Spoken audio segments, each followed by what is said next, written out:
Salut les marketeurs numériques, c'est Jérôme de la chaîne marketeurnumérique.fr. Dans la vidéo d'aujourd'hui, je vais vous expliquer le concept central qui est au cœur de mon business, la façon dont je vois le business aujourd'hui sur Internet. C'est ce que j'appelle les offres en escalier. Mais juste avant, je voulais vous rappeler de vous abonner et surtout d'activer la cloche. La cloche, c'est ce qui oblige YouTube à vous envoyer des notifications sur votre téléphone portable, sur votre boîte mail et sur sa page d'accueil à chaque fois que je publie une nouvelle vidéo sur cette chaîne. Et donc, vous êtes certain de n'en rater aucune. Voilà. Donc, je vais vous parler des offres en escalier, mais juste avant de vous expliquer ces offres en escalier, je vais vous parler d'un concept qu'il faut avoir compris pour comprendre ces offres en escalier. C'est ce qu'on appelle la loi de Pareto. La loi de Pareto, c'est une loi qui stipule, en gros, ce qu'on appelle aussi la loi des 20-80, qui dit que 20% des causes, hop là, ES, produisent 80% des effets. Qu'est-ce qu'on va voir? Eh ben, on va voir dans le monde, on va voir que 20% des gens retiennent 80% des richesses. On va voir que c'est 20% de vos clients qui vous rapportent 80% de votre chiffre d'affaires. On va voir aussi que c'est 20% de vos clients qui vous rapportent 80% de vos ennuis. Vous allez voir que 20% des activités que vous allez avoir dans la journée vous rapporter 80% de votre plaisir, que 20% des gens avec qui vous passez du bon temps vous rapportent 80% du plaisir tenu, etc.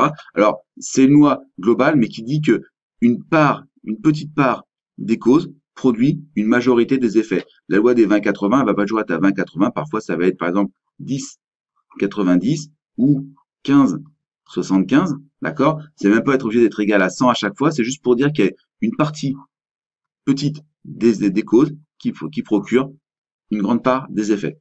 Et comment est-ce qu'on applique ça? Eh ben en fait, on applique ça en se disant que par exemple, quand on a un groupe d'acheteurs, donc de 100 personnes, 100 acheteurs, d'accord, qui ont acheté un produit à 15 euros, eh bien, il y en a toujours une partie, d'accord? Donc, par exemple, on va dire, je sais pas moi, 20%, ça fait quoi? Ça fait ça. On va dire 20% qui vont être prêts immédiatement à acheter plus cher. Plus cher. D'accord? Et en règle générale, on place cette loi, on l'a dit exactement en disant que dans un groupe d'acheteurs, on a 20% des gens qui sont prêts à payer 4 fois plus cher. D'accord? Voilà. Immédiatement, tout de suite, là, maintenant. C'est-à-dire que quand vous avez un client qui vient de vous acheter un produit, d'accord, il y a 20% de chance qu'il soit prêt à payer 4 fois plus cher pour un produit qui lui permet d'avoir mieux. D'accord? Il y a toujours des gens qui sont, voilà, fans de vos produits, des gens qui sont prêts à investir beaucoup, etc. Eh bien, ce sont ces gens-là, 20% des gens qui sont prêts à payer un produit 4 fois plus cher. Ça veut dire aussi qu'on a peut-être 10% des gens qui sont prêts à payer un produit 8 fois plus cher. Alors, 8 fois plus cher, d'accord? Ou même 5% des gens qui sont prêts à payer un produit 16 fois plus cher. D'accord? Donc voilà, encore une fois, c'est pas une science exacte, c'est pas pile 20, pile 4, d'accord?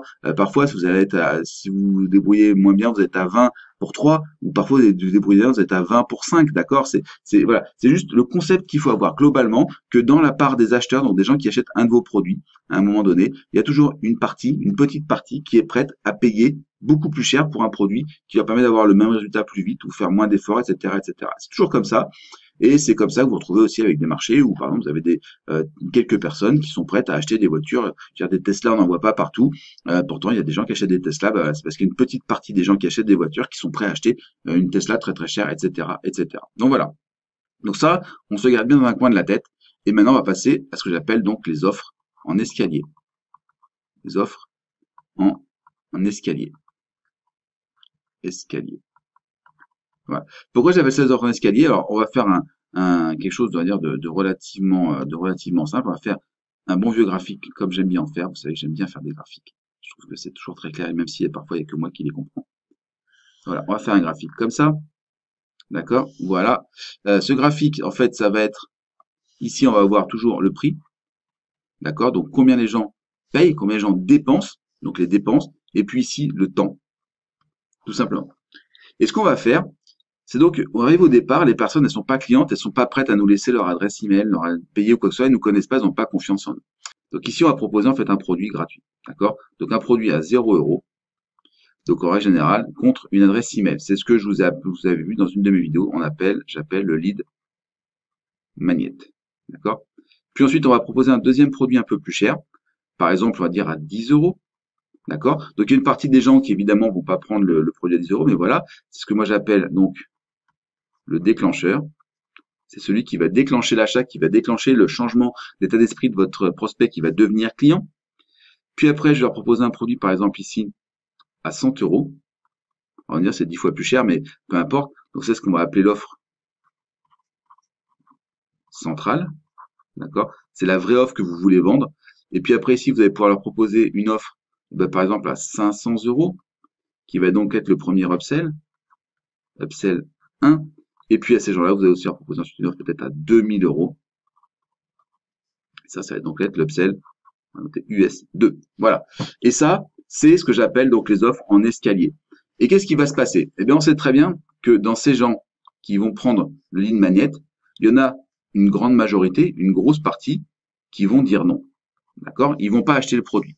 Mais il y en aura une partie, si vous faites bien le travail et que tout ça c'est bien fait, une petite partie qui va dire oui. Et ils vont acheter votre produit. Alors en règle générale, moi, le oui, je le situe ici. La norme est autour de 10%. 10% des gens qui vous laissent leur adresse email vont être d'accord pour acheter votre produit. De la même façon, vous allez proposer ici un produit plus cher, votre offre centrale, et vous allez avoir des gens qui vont y venir. D'accord? On va avoir des gens qui vont dire oui. On va en avoir à peu près 10%. C'est toujours à peu près les mêmes chiffres, hein. Vous allez voir que ça tourne à peu près bien. Et ici, bien sûr, évidemment, ça veut dire que vous allez avoir 90% des gens qui vont dire non.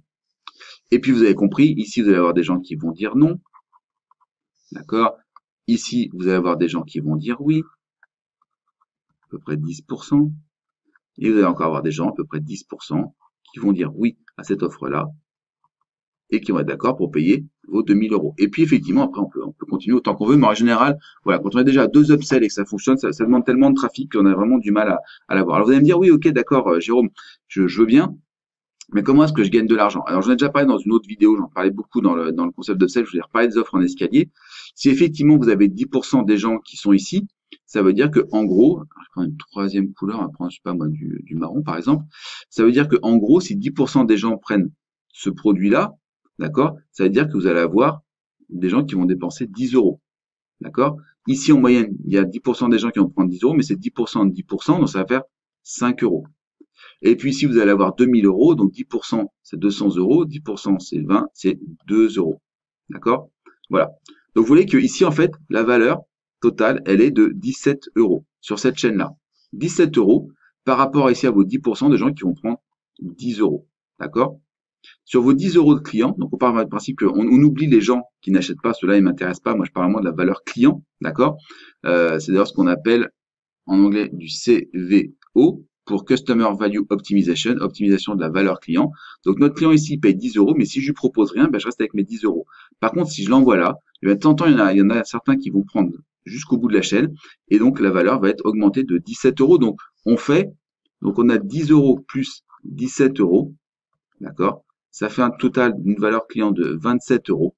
Et ces 27 euros, ben, on voit bien que par rapport à l'adresse, ça fait donc plus 170%, je dirais, allez, de tête comme ça, plus 170%. J'augmente la valeur de client de 170% en mettant en place cette chaîne. Alors évidemment, le problème de ça, c'est le volume, d'accord? Parce que si vous avez de la chance, ben, vous allez avoir un client qui va faire la trajectoire directe comme ça, mais la réalité, c'est que pour avoir une personne ici, il faut avoir 10 personnes là. Pour avoir 10 personnes là, il faut avoir 100 personnes ici. Et pour avoir 100 personnes là, eh ben, il faut en avoir 1000 ici. Et que donc pour en avoir 1000 ici, si on a 10% des gens qui achètent, il faut avoir ici 10 000 adresses. Voilà. Et c'est la difficulté numéro un. Et c'est là où on va intervenir sur ce qu'on va appeler ensuite le scaling, c'est-à-dire le fait de pouvoir faire grandir sa base de données pour faire rentrer un maximum d'adresses. Donc quand vous avez 10 000 adresses ici, vous avez une chance d'avoir quelqu'un vous avez une possibilité d'y avoir une personne statistiquement, on va dire à peu près, ça dépend du travail que vous allez faire et tout, mais une personne qui va venir ici taper dans les offres à 2000 euros. Quand vous rentrez 2000 euros sur une vente, vous êtes content, vous avez fait votre journée. Hein, honnêtement, il n'y a plus, voilà, vous êtes assez tranquille. Voilà. Mais pour ça, il faut avoir un très très gros volume, et c'est la difficulté de ce modèle en escalier, c'est qu'il demande d'aller très très vite, très très haut. Alors évidemment, je peux m'arrêter ici, d'accord? Auquel cas, j'ai pas besoin de 10 000 adresses, j'ai besoin que de 1000 adresses. 1000 adresses ici me permettent d'avoir une offre à 500 euros, d'accord? Mais au final, si je veux arriver à 2000 euros et encore plus après à peut-être 8000 ou 10 000 euros, donc des offres vraiment très très, ce qu'on appelle des offres high ticket, hein, des offres vraiment très très chères, et bien à ce moment-là, il faut vraiment que je fasse rentrer énormément de monde ici pour venir. Dernier point qui est intéressant dans cet élément-là, c'est que les gens qui sont ici, qui ont dit non, ils n'ont pas dit non c'est pas ce que j'appelle un nom définitif. D'accord? C'est pas un nom définitif. Vous pouvez encore leur envoyer des emails, ok? Vous leur envoyez des emails pour leur parler de l'offre supplémentaire. C'est-à-dire que les gens vont peut-être la prendre ici, vous allez pouvoir leur envoyer ça. Et puis, vous envoyez deux, trois mails, vous arrivez au 10% au bout de quelques jours. En général, ces 10% là, c'est environ 3 à 5 jours. D'accord? 3 à 5 jours. Mais après, vous avez leur adresse email et rien ne vous empêche de les relancer sur cette offre-là ou alors éventuellement sur une autre offre. D'accord? Une autre offre à 100 euros, une autre offre centrale et un autre produit important que vous allez pouvoir facilement proposer à vos clients. Quand vous, si vous aurez 1000 clients, je vous assure que quand vous avez 1000 clients, proposer une nouvelle offre à 100 euros, c'est quelque chose de très très simple, de très très rentable. C'est vraiment l'élément le plus important. Vos clients, ils valent de l'or parce que quand vous allez envoyer vers les nouveaux produits, ils vont sauter dessus. Vraiment, enfin, c'est vraiment quelque chose de très impressionnant quand on a l'habitude de faire des offres comme ça. Voilà. Donc ça, c'était le concept des offres en escalier. J'espère que ça vous parle. J'espère que vous voyez tout à fait la manière dont ça s'organise. Évidemment, tout ça, ça rentre dans l'objectif de rentrer dans un funnel. Un funnel, c'est-à-dire une séquence de pages. On voit bien la séquence de pages. Là, vous voyez, la séquence de pages, elle est là. Vous avez la page d'opt-in ici. Vous avez la page de vente ici, la page d'upsell 1, page d'upsell 2, page d'upsell 3. D'accord? Donc vous avez 3 pages derrière. Il y a d'autres choses qui vont entrer en ligne de compte. On pourra parler de downsell, on pourra parler d'order bump, etc.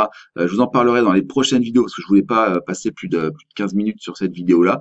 C'est les deux autres concepts qui sont vraiment super importants. Je vous montrerai la puissance, ce que c'est vraiment que la puissance de l'order bump pour vous montrer les chiffres de mon business. Et vous verrez que c'est vraiment très très impressionnant ce qu'on arrive à obtenir en termes d'augmentation de la valeur client avec un order bump. Mais en tout cas, voilà.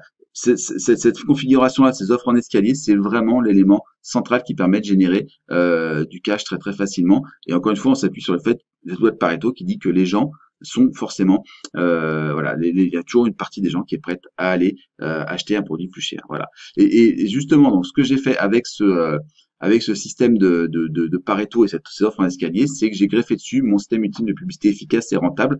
Ce système, en fait, c'est vraiment la mise en pratique directe de ces offres en escalier. Vous avez la page, la partie trafic, d'accord, faire venir des gens sur la page d'opt-in, puis les gens s'opt-in, puis les gens vont faire voir la première offre. Il y a 10% des gens qui vont acheter, puis après 10% des gens qui vont prendre l'offre supplémentaire, 10% des gens, etc., etc. Enfin bref, on va augmenter comme ça et à la fin, ça fait de la valeur. Ça fait de la valeur pour chaque client qui rentre et donc vous rentabilisez votre publicité avec les pages du funnel qui est inclus dans le système ultime de publicité efficace et rentable. Et pour le mettre en place, c'est simple. Je vous ai préparé, alors c'est pas une vidéo, c'est une formation gratuite. Il y a 3 heures de vidéo où je filme sur mon écran comment mettre en place le système ultime de publicité efficace et rentable. Vous avez aussi un lien pour le mettre en place dans ClickFunnels, qui est le système que j'utilise aujourd'hui pour mes funnels, mais j'ai bientôt passé sur un autre système qui s'appelle System.io, donc très bientôt vous aurez la même chose sur System.io, donc la version ClickFunnels c'est la version System.io. Je reprendrai les vidéos pour vous montrer tout ça, mais là je vous montre vraiment comment mettre ça en place sur ClickFunnels.